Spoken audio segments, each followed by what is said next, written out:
Good afternoon, folks. I am First to Know Chief Meteorologist Casanova Nurse. We were just getting an update from the Hurricane Center as far as the positioning of the hurricane. That's Helene, and it is moving a little bit faster compared to last hour. It's moving north-northeast at 21 miles per hour, and that places the center about 165 miles to the south of Apalachicola. Just coming in through the wires that the position is continuing to move in a north-northeast fashion towards the eastern or central Big Bend coast. So we have been able to get a little more clarity as far as where we're going to see the potential landfall point.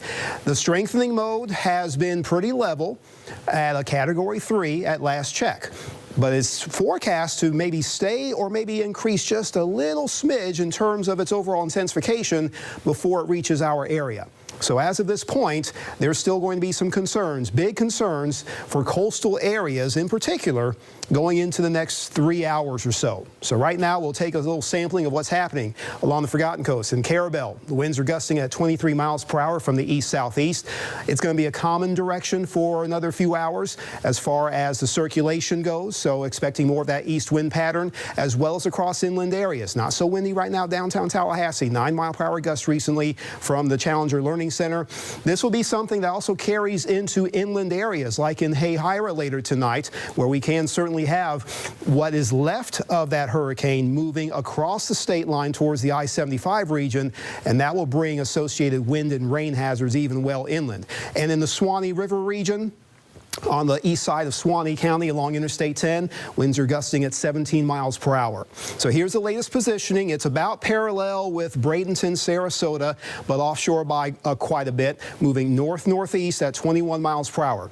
The National Hurricane Center assesses the top winds right around the core are steady at 120 miles per hour.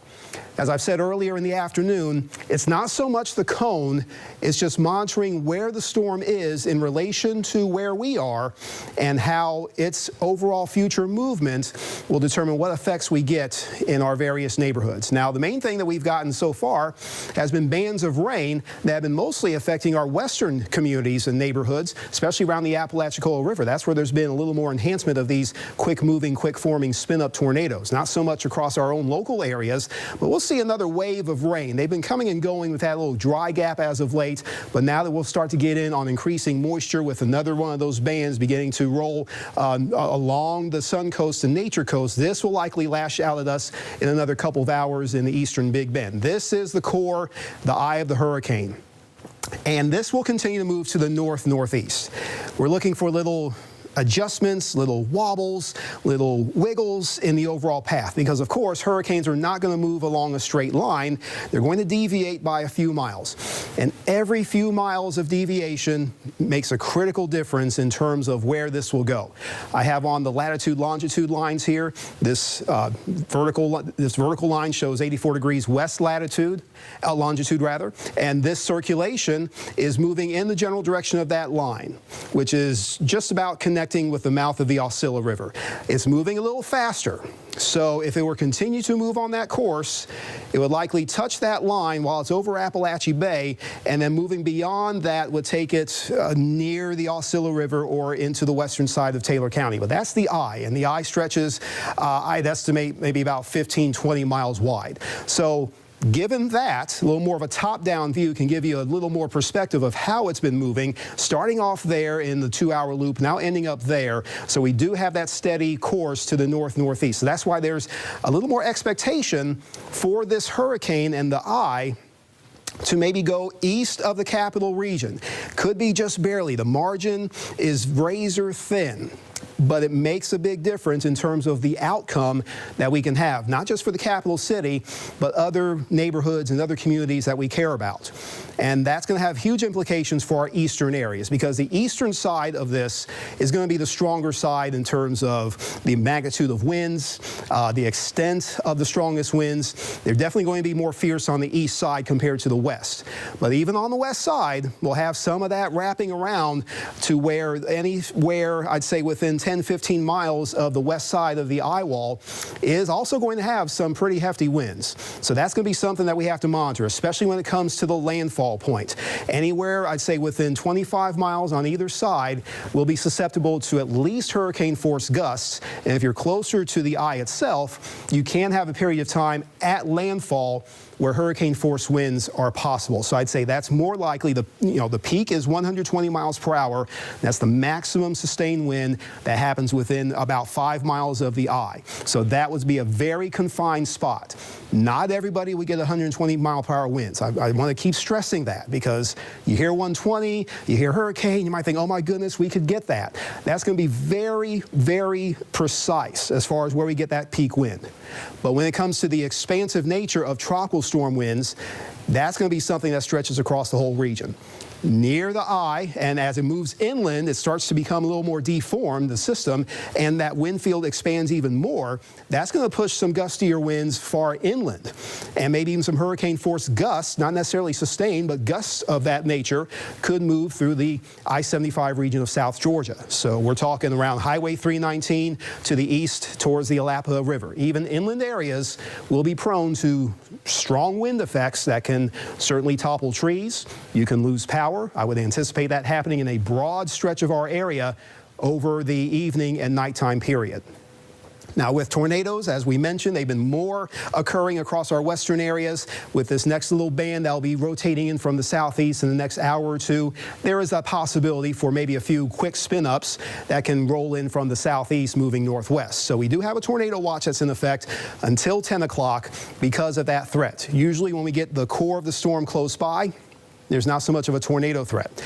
But with the strong winds that are forecast to be around the eye, don't be surprised if you hear something akin to an extreme wind warning. That would be issued if winds are expected to be 115 miles per hour. And that would be almost like a tornado warning, but a longer duration during a landfall. That's a possibility. It happened during Michael a few years ago in the Panhandle.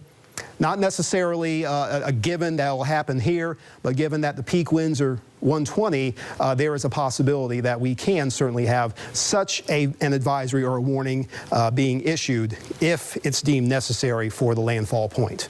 Now, speaking of the landfall and the water that can go above typical dry ground in portions of especially the eastern Big Bend, there's a good chance that we could see those water levels rising more than what we already have, especially given that we've had east winds for most of the day and modest water level rise as a result of that in our western areas.